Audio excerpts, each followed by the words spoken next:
পটুয়াখালী লেবুখালীর পায়রা নদী থেকে লাউকাঠি নদীর সাথে সংযুক্ত ভারানী খালের ওপর সেতুটি 2019 সালে কার্গোর ধাক্কায় একাংশ বিধ্বস্ত হয়ে যায়। পরে কয়েক মাসের মধ্যে এলজিডি মেরামত করলে 2021 সালের জানুয়ারি মাসে আবারও বালু ভর্তি একটি কার্গোর ধাক্কায় সেতুর অর্ধেকটা দুমড়ে মুচড়ে খালে পড়ে যায়।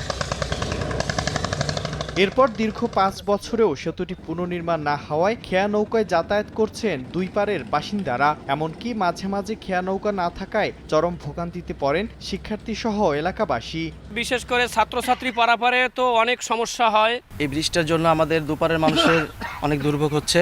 আমরা বাচ্চা কাচ্চা স্কুলে পাঠাইলে খুব টেনশনে থাকি। সকালবেলা একটু লেটে আসি, খাওয়া এসে পাইনি। জোয়ারের সময় এই নৌকা ওই দিকে টাইনে নিয়ে যায়। এদিকে সেতুর ডিজাইনের কাজ চলমান রয়েছে। দ্রুত টেন্ডার আহ্বান করে নতুন সেতু নির্মাণ করা হবে বলে জানায় এলজিইডি। পটুয়াখালী জেলা অবকাঠামো উন্নয়ন প্রকল্প এটা অ্যাপ্রুভাল হয়েছে। আগামী জুলাই থেকে এটা কার্যকর হবে। 5 বছরের একটা প্রজেক্ট।